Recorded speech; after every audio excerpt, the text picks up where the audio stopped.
Mahira Media Amar welcomes Dr. Muralidharan Professor. నమస్తే sir. నమస్తే అండి. ప్రస్తుతం హాట్గా నడుస్తున్నటువంటి హుజూరాబాద్ ఎలక్షన్ ఫైనల్ పోర్కు వచ్చింది. ఈ రోజుతో ప్రచారం కూడా ముగియబోతుంది. మరొక 2 రోజుల్లో ఎలక్షన్ రాబోతుంది. ఎలక్షన్ డేట్ సమీపంలో ఉండగా ఈ ముగింపుకు సంబంధించి అక్కడ జరుగుతున్నటువంటి ప్రచార జోరుకు సంబంధించి ఏం చెప్తారు? అమర్ గారు, అందరికీ తెలుసు హుజూరాబాద్ ఒక ఎపిసెంటర్గా తయారయ్యేది. దానికి యాక్చువల్ చెప్పాలంటే అంత గ్రావిటేషనల్గా చూడొద్దు, ఒక నార్మల్ ఎలక్షన్స్గానే చూడాలి. బట్ దాన్ని ఆ విధంగా హైప్ చేశారు. ఈటెల రాజేందర్ గారు ఆయన పైన వచ్చిన ఇవన్నీ అనుకోండి.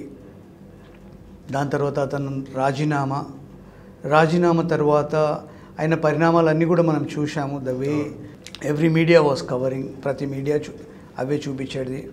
అండ్ తను అందరికి వెళ్ళి కలవడము, అంత కాంగ్రెస్ని కలవడము, బీజేపీ వాళ్ళని కలవడం, అంత సీనియర్ నాయకులను అందరినీ కలిశాడు. దాని తర్వాత ఆయన నిర్ణయం బీజేపీ జాయిన్ కావాలని, అవంతా అయిన తర్వాత నిర్ణయం ఆయన ఓన్గా తీసుకున్న నిర్ణయమైనా దాని వెనకే వేరే హస్తం ఏమైనా ఉందంటారా? నార్మల్గా పొలిటికల్ స్ట్రాటజీస్లో ఏముంటుందంటే అమర్ గారు, ఒక రూలింగ్ పార్టీ ఒక వ్యక్తిని తీసేసిన తర్వాత ఆ వ్యక్తి ఇంకొక ఆశ్రమం చూసుకోవాలన్నమాట. You need to see himself protected. Protection అంటే ఏ విధంగానే ఒక్కొక్కరికి అంటే వాళ్ళ ఇండివిజువల్ డిసిషన్ మేకింగ్లో ఉంటుంది. He has chosen BJP because BJP సెంట్రల్లో పవర్లో ఉన్నది కాబట్టి he might have thought that will save him from all the pressures by the ruling party here in the state. So ఆ నిర్ణయం ఆయన తీసుకున్నాడు, బాగానే ఉన్నది. కానీ ఆ నిర్ణయం తర్వాత మళ్ళీ హుజూరాబాద్లో హోరాహోరీగా ఇక ఆ డే నుంచి తను నిద్రపోలేడు, వేరే రూలింగ్ పార్టీని నిద్రపోనీయలేడు. ఇంక ఇప్పటి వరకు ఆ ఎపిసోడ్ ఇక్కడ వరకు వచ్చింది అమర్ గారు. అంటే నార్మల్గా క్లియర్ కట్లో చూడాలంటే ఒక రాజేందర్ గారు ఒక తప్పు చేశారే అనుకోండి, అట్లా ఎంతోమంది చేశారు తప్పులు. ఇప్పుడు ఆయన ల్యాండ్ ఎస్సీ ఎస్టీ భూములు, అసైన్ భూములు తీసుకున్నాడని చెప్పారు. అట్లా చాలామంది ఉన్నారు. ఇఫ్ ఈ సాక్స్ ఆల్ ద పీపుల్, దాని శాంటిటీ డిఫరెంట్గా ఉంటుంది. ఒక్కొరికి ఒక నీతి, ఇంకొకరికి ఇంకొక నీతి అన్నప్పుడు అవి కొన్నిసార్లు ప్రజానికంలో అది వేరే ట్విస్ట్ అండ్ టర్న్స్ తీసుకుంటాయి అన్నమాట. ఓకే, ఒక రాజు అన్నప్పుడు రాజు న్యాయం అందరికి ఒకటే విధంగా ఉండాలి. అంటే ఆయన డెసిషన్ తీసుకున్న దీంట్లో వేరియన్స్ కనిపిస్తున్నది అనమాట. కాబట్టి కొందరిని వాళ్ళపైన ఎన్నో ఇవ్వచ్చినా కానీ వాళ్ళని ఏమీ చేయలేరు. ఆ ఒక్క కేసు, అది కూడా దానికి కారణాలు చాలా ఉన్నాయి. ఆయన సీఎం కుర్చీకే ఆయన టార్గెట్ పెట్టాడని, ఫ్యామిలీలకైనా ఇంకొకరు ముఖ్యమంత్రి అవుతున్నారు కావద్దు అని, అంటే చాలామంది చాలా విధాలుగా మాట్లాడు. But reality everybody knows. దాని పరిణామాలు ఇక్కడి వరకు వచ్చాయి. ఇప్పుడు చాలామంది చాలా విధాలుగా చెప్పారు. ఏదేమైనా కానీ ప్రజల డబ్బు, ప్రజాధనాన్ని ఈ విధంగా మిస్యూజ్ చేయొద్దు.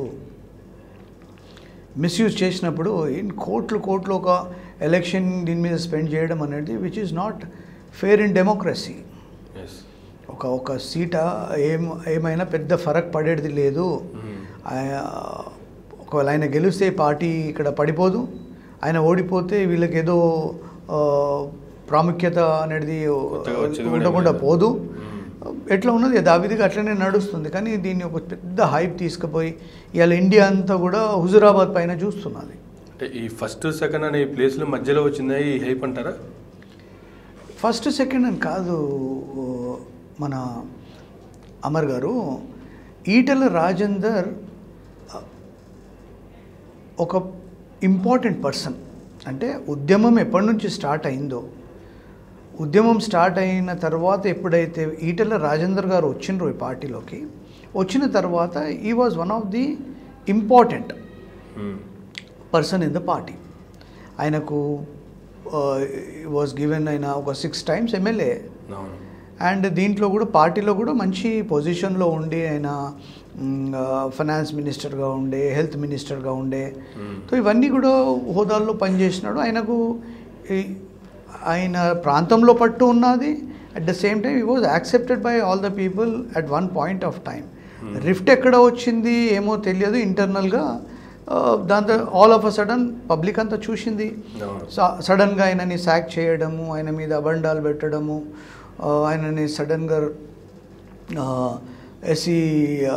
ఎస్టీల భూములు తీసుకున్నాడు, అసైన్ భూములు తీసుకున్నాడు, ఫ్యాక్టరీ కట్టాడు, అవన్నీ కూడా ఆల్ ఆఫ్ అ సడన్ చేశారు. ఎందుకంటే దే ఆర్ రీజన్స్, వాళ్ళకున్న రీజన్స్. పొమ్మన్నకుండా పొగబెట్టి పంపించేశారు. పంపించిన తర్వాత బికాజ్ హీఈస్ కొందరికి కొన్ని ఇవి ఉంటాయి కదా మదన్ గారు, మన అమర్ గారు, ఎట్లా అంటే సెల్ఫ్ రెస్పెక్ట్ అనేది ఒక ఇంపార్టెంట్ చీజ్. ఆ సెల్ఫ్ రెస్పెక్ట్ అనేది ఆయన అనుకున్నాడు నన్ను ఈ విధంగా ఇచ్చేశారని. Then he has also taken seriously. ఆయన చాలా మందిని కూడా కలిశాడు. He has taken his opinion, finally got in to. ఇక్కడ ఏది ఏమన్నా కానివ్వండి, హుజూరాబాద్కి ఆ ఒక ప్రాంతంకి అయితే బెనిఫిట్ అయినది ఈయన రూపంలో అని చెప్పొచ్చు. అండ్ ప్రజలు కూడా కొన్ని సర్వేస్ కూడా నడుస్తున్నాయి. Every survey is giving. ఇప్పటివరకు వచ్చినటువంటి సర్వేల ప్రకారంగా చూసుకున్నా, లేదంటే 6 సార్లు ఎమ్మెల్యేలుగా ఆ నియోజకవర్గంలో అనుకున్నటువంటి యాంగిల్లో చూసుకున్నా, ఫైనల్గా ఇప్పుడు మరలా రాజేంద్ర గారు గెలిచే అవకాశం ఉందంటారా? లేదంటే ప్రభుత్వంలో టీఆర్ఎస్ పార్టీ ఉంది కాబట్టి మరలా టీఆర్ఎస్ పార్టీ అది కైవసం చేసుకునే అవకాశం ఉందంటారా? అంటే possibility public if really they think that, అంటే ఈయనకు అన్జస్టిస్ అయింది అని ప్రజలు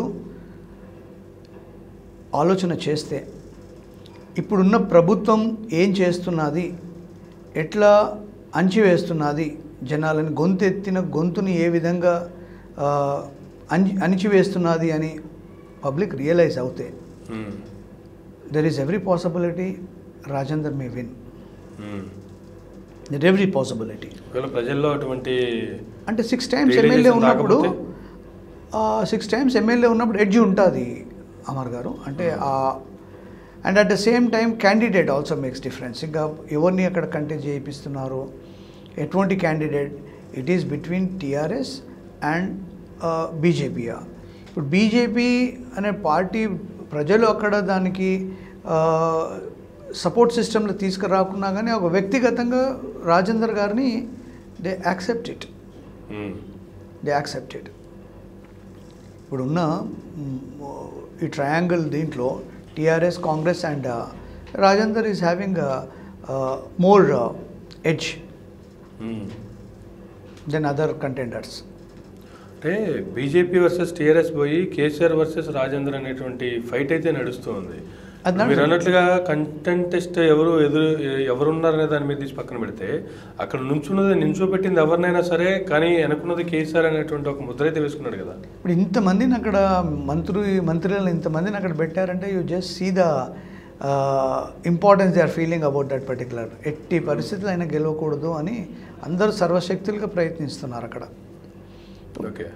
బట్ ఏమైందంటే ఈ లీడర్, అంటే ఇది రాజేందర్ గారికే కాదు, ప్రతి లీడర్కి వాళ్ళ కాన్స్టిట్యుయెన్సీస్ మీద, అక్కడ ఉన్న ప్రజానికం మీద ఎప్పుడైతే పట్టు ఉంటుందో, వాళ్ళ ఇష్యూస్ ఎప్పుడైతే రిజాల్వ్ చేస్తారో, ఎటువంటి సిచ్యువేషన్ వచ్చినా కానీ ఆ ప్రజలు మంచి లీడర్ని ఎన్నుకుంటారు అమర్ గారు. ఎటువంటి సిచ్యువేషన్స్ ఎవరికైనా రావచ్చు. That normally public make a leader. When public accepts a leader with leader with good qualities, services, అంటే అందుబాటులో 24/7 అందుబాటులో ఉండి వాళ్ళ ప్రాబ్లమ్స్ రిజాల్వ్ చేస్తూ ఉంటే, ఆపదలో ఉన్నామని ఆదుకుంటే ప్రజలు మర్చిపోరు అమర్ గారు. సో ఒకవేళ మీరు అన్నట్లుగా ప్రజలు రియలైజేషన్ అయితే రాజేందర్ గారు, రియలైజేషన్ అవ్వలేదు అంటే మరలా ప్రభుత్వం పనిచేసి మరలా టీఆర్ఎస్ అధికారంలోకి వచ్చే అవకాశం ఉందంటారా? దెర్ ఈజ్ ఎవ్రీ పాసిబిలిటీ, చెప్తున్నాను, దెర్ ఈజ్ ఎవ్రీ పాసిబిలిటీ. ప్రజలు అంత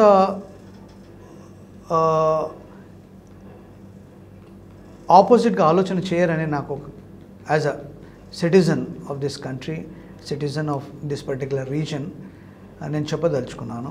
నార్మల్గా the benefit of doubt goes to the person who served them for long time. Thank you sir. Thank you Amar గారు. Please do subscribe Myra Media. Please subscribe Myra Media. Subscribe to Myra Media. Please like, share and subscribe to Myra Media for lot of film news, gossips and hot news. Please like, share and subscribe to Myra Media. For more interesting updates, please subscribe to Myra Media YouTube channel. For more updates, please subscribe to Myra Media. So like, share and subscribe to Myra Media.